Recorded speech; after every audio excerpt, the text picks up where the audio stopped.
UP के ग्रामीण अंचल के स्कूलों में इनोवेटिव स्कूल बैग बांटे जाएंगे और इनको जो नाम इनोवेटिव स्कूली बैग दिया गया है उसकी एक पहले आपको तस्वीर दिखा देता हूं। ये है वो इनोवेटिव स्कूली बैग जो ग्रामीण अंचल के स्कूलों में बांटा जाना है।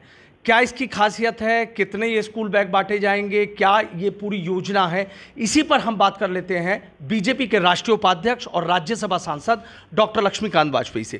डॉक्टर साहब, आपसे जानना चाहूँगा कि एक सुनने में नाम बड़ा अच्छा सा लग रहा है इनोवेटिव स्कूल बैग, थोड़ी इसकी खासियत जानना चाहूँगा और ये समझना चाहूँगा क्या योजना है, कहाँ से आए हैं। ये कोल इंडिया लिमिटेड के द्वारा अपने CSR फंड से ये उपलब्ध कराए गए हैं। 15,000 बैग मिले हैं। मैं उत्तर प्रदेश के 10 जिलों में 1500 बैग फिलहाल प्रतीक रूप में बांटूंगा। ये बैग कक्षा 2 और 3 के बच्चों का और ग्रामीण क्षेत्र में जो BSA के स्कूल हैं उनका।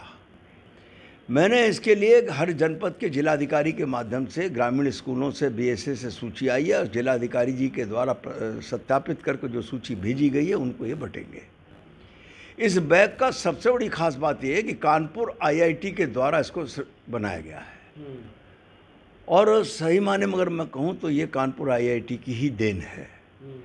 इस बैग में जहाँ गांव के बच्चों को कभी मेज नहीं पढ़ने को मिलती, जिनकी गर्दन में पीढ़ की हड्डी में तकलीफ़ें हो जाती हैं, पोस्चर उनका बिगड़ने लगता है, ऐसे लोगों को, बच्चों को ये देने का काम किया जा रहा है। ये थोड़ा सा मुझे दिखाइए कि जैसे आप कह रहे हैं कि ये डेस्क बन जाएगी तो कैसे, ज़रा दिखा दीजिए। देखिए ये इसकी खासियत है और जिस तरीके से बता रहे हैं कि IIT कानपुर से ये पूरा डिज़ाइन किया गया है और ये बच्चे मान लो ज़मीन पर बैठते हैं तो ये देखिए ये डेस्क बन गई और इस पे बच्चे आराम से यहाँ बैठ सकते हैं। ये देखिए कितनी मजबूत है, किसी तरह की कोई दिक्कत नहीं है। यानी बच्चे यहाँ पर बैठेंगे, इसमें अपनी जो बुक है, बॉटल है, पेंसिल हैं, रबर हैं, वो तमाम चीज़ें ले जा सकते हैं और यहाँ बैठकर इसके ऊपर बच्चे अपनी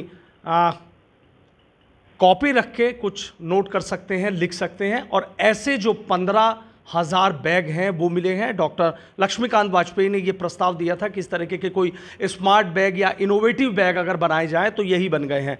डॉक्टर साहब, एक चीज़ और जानना चाहूँगा कि जो आपने बताया कि अलग अलग जनपदों में, अलग अलग ज़िलों में बांटे जाएंगे।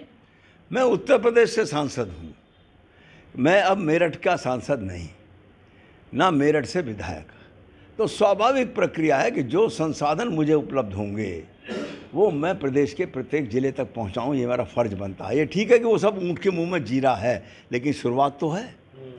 दूसरी बात है, मैंने ये तय किया था कि मैं 28 तक, जब तक मैं रिटायर होऊंगा, जुलाई 28 तक, तब तक उत्तर प्रदेश के प्रत्येक ज़िले में औसत 10 लाख रुपए का विकास का काम जरूर भेजूँगा। अब मैं 13-14 ज़िलों में लगभग ये टारगेट पूरा कर चुका हूँ। अभी मेरे पास और भी संसाधन आ रहे हैं, अब उनको इन ज़िलों से हटाकर अन्य ज़िलों में भेजूँगा और लगभग 25 करोड़ रुपए के काम मेरे अभी विभिन्न क्षेत्रों में स्वीकृति की प्रक्रिया में है, जिसमें से 10 करोड़ के काम लगभग स्वीकृत होकर लास्ट स्टेज में आ गए हैं। जैसे जैसे आते जाएंगे वैसे वैसे अन्य जनपदों में देता जाऊंगा। देने का काम सरकार के अधिकारियों के माध्यम से और भाजपा के वहाँ के कार्यकर्ताओं के सहयोग से। डॉक्टर साहब, एक 25 करोड़ बड़ी रकम होती है, 10 करोड़ कह रहे हैं कि बिल्कुल हरी झंडी मिल चुकी है, बाकी और भी बचते हैं, तो मतलब इतनी सारी चीज़ें। देखिए 150 पार्क हैं। अच्छा। 50 पुराने पार्कों का जीर्णोद्धार है। 150 पार्कों में झूले लगाने की व्यवस्था है। मल्टी लेवल कार पार्किंग की व्यवस्था है।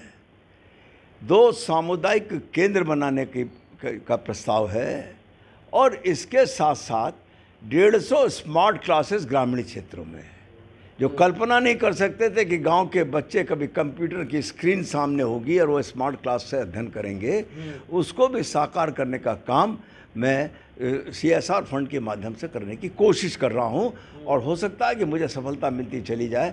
और लगभग 25 करोड़ के इस प्रकार के अन्य काम भी हैं।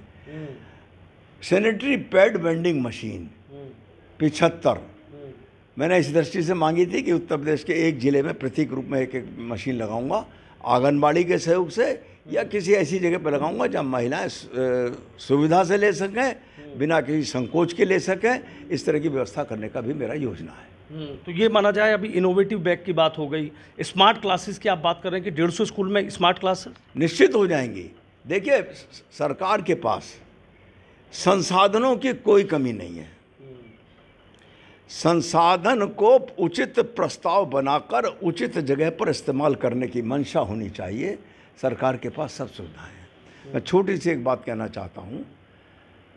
आदरणीय प्रधानमंत्री जी ने CSR के संसाधनों का सदुपयोग कराया, उससे पहले किसी सरकार ने नहीं किया। सब आपस में बंदरबाट होती थी। आदरणीय प्रधानमंत्री जी ने देश भर के CSR के संसाधनों को क्लब करके और हर घर में शौचालय, हर लड़कियों के स्कूल में महिलाओं के लिए शौचालय, आखिर ये सोच तो आया था। उन्हीं आदरणीय प्रधानमंत्री जी के नेतृत्व में काम करने वाले हम कार्यकर्ता हैं।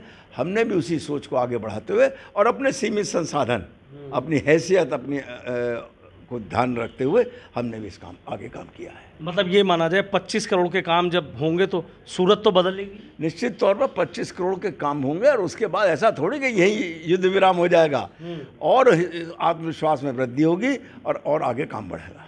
ठीक है, बहुत बहुत शुक्रिया। तो देखिए, राज्यसभा सांसद है डॉक्टर लक्ष्मीकांत वाजपेयी किस तरीके से कह रहे हैं कि 25 करोड़ के जो काम है वो कराने की उनकी पूरी तरीके से तैयारी चल रही है। 10 करोड़ के काम को हरी झंडी मिल चुकी है और सीधा कह रहे हैं कि रुकूंगा नहीं, अभी तो बहुत काम इस प्रदेश के लिए कर रहे हैं। और सीधी एक बात उन्होंने बड़ी बात कही है कि मैं अब ना तो मेरठ से विधायक हूँ, ना मेरठ से सांसद हूँ, राज्यसभा सांसद हूँ, इसलिए पूरे प्रदेश की सोच नहीं है। इसलिए जो तमाम, चाहे स्मार्ट क्लासेस की बात हो, चाहे इनोवेटिव स्कूल बैग की बात हो, चाहे ओपन जिम की बात हो और या पार्कों के सौंदर्यकरण की बात हो, पूरे प्रदेश के लिए कोशिश कर रहे हैं और कह रहे हैं कि कह नहीं रहा हूँ, करके भी दिखाऊंगा।